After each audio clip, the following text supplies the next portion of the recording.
आज ही Doubtnut app download करें। Doubtnut पर होगा अब आपके सभी मैथ्स, केमिस्ट्री, फिजिक्स और बायोलॉजी डाउट्स का सफाया। बस अपने क्वेश्चन की फोटो खींचो, उसे क्रॉप करो और तुरंत वीडियो सोल्यूशन पाओ। Download now. क्वेश्चन में हमसे पूछा गया है कि इनमें से किस स्टेटमेंट में हमें सही एक्सप्लेनेशन दी है कि इनवर्टिब्रेट्स लॉस्ट टिश्यूज को ज़्यादा रेडिली यानी ज़्यादा इजीली रीजनरेट कर सकते हैं वर्टिब्रेट्स के कंपैरिजन में। अब वर्टिब्रेट्स हमारे एनिमल किंगडम के अंदर वो ग्रुप है जिसमें ऐसे कॉर्डेट्स आ जाते हैं जिनकी नोटोकॉर्ड वर्टिब्रल कॉलम में डेवलप हो चुकी है और बाकी के जो सारे एनिमल्स हैं इससे लोअर वो इनवर्टिब्रेट्स में आ जाते हैं। अब रीजनरेशन की जब हम बात करें, रीजनरेशन वो प्रोसेस होती है एनिमल बॉडी में या किसी भी लिविंग ऑर्गेनिज्म की बॉडी में जिसमें इनके टिश्यूज़ की रीस्टोरेशन देखी जाती है, यानी बॉडी नेचुरली जो लॉस्ट या डैमेज टिश्यूज़ हैं या पार्ट्स हैं बॉडी के उनको रिस्टोर करती है। अब हमें पता है कि किसी भी लिविंग ऑर्गेनिज्म की बॉडी में पहले जो सेल्स होते हैं एम्ब्रियोनिक स्टेज पर उनकी डिफरेंशिएशन होती है।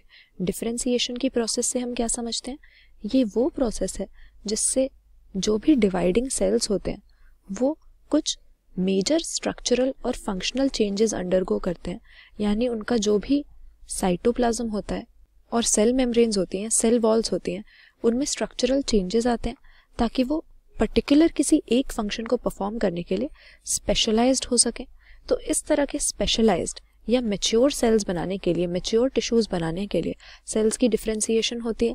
लेकिन एक बार अगर डिफरेंशिएट हो गया तो फिर वो सेल डिवीजन की एबिलिटी लूज कर देता है और पर्टिकुलर जिस फंक्शन के लिए डिफरेंशिएट हुआ है उसी के लिए वो रह जाता है।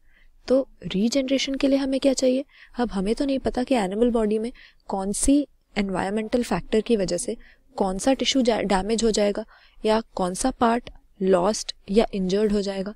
तो ऐसे में अगर हमें रिस्टोरेशन करनी है लॉस्ट टिश्यू की तो इसके लिए, इस रीजनरेशन के लिए हमें अनडिफरेंशिएटेड सेल्स की ज़रूरत है जो अभी तक मैच्योर नहीं हुए हैं किसी पर्टिकुलर फंक्शन को परफॉर्म करने के लिए, और किसी भी तरह के सेल में ज़रूरत पड़ने पर वो बदल सकते हैं, किसी भी टिश्यू को वो रिस्टोर कर सकते हैं।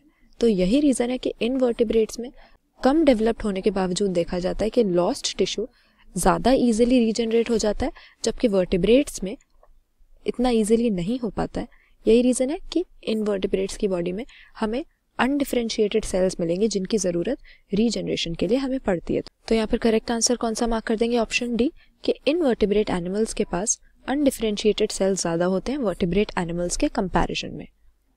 क्योंकि बाकी ऑप्शंस अगर देखें, पहले में लिखा हुआ है कि इनवर्टिब्रेट्स के पास स्पेशलाइज्ड सेल्स होते हैं जो रीजनरेशन के लिए हार्मोन्स प्रोड्यूस करते हैं, नहीं, ऐसा कुछ नहीं है।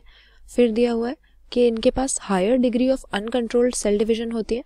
अनकंट्रोल्ड सेल डिवीजन का रीजनरेशन से कोई मतलब नहीं है, एक कंट्रोल्ड प्रोसेस है ये लॉस्ट या डैमेज टिश्यूज को रिस्टोर करने की। तो अगेन ये बेकार हमारा ऑप्शन। और फिर ऑप्शन सी में हमें दिया है कि ये एसेक्सुअली प्रोड्यूस करते हैं पर वर्टिब्रेट्स सेक्सुअली रिप्रोड्यूस करते हैं। ये अगेन गलत हो गया। इनवर्टिब्रेट्स की बात करें तो स्पंजिस से ही, यानी एनिमल किंगडम के सबसे प्रिमिटिव फाइलम से ही सेक्सुअल रिप्रोडक्शन की प्रोसेस हमें मिल जाएगी। स्पंजिस गैमीट्स की फॉर्मेशन करते हैं और सेक्सुअल रिप्रोडक्शन शो करते हैं। इसके अलावा हम कोई भी एनिमल ले लें, लोअर एनिमल, इंसेक्ट्स को ले लीजिए, वो सब भी सेक्सुअल रिप्रोडक्शन शो करते हैं। तो ऐसा कुछ नहीं कि सिर्फ वर्टिब्रेट्स में ही हमें सेक्सुअल रिप्रोडक्शन मिलेगी, ये भी गलत है।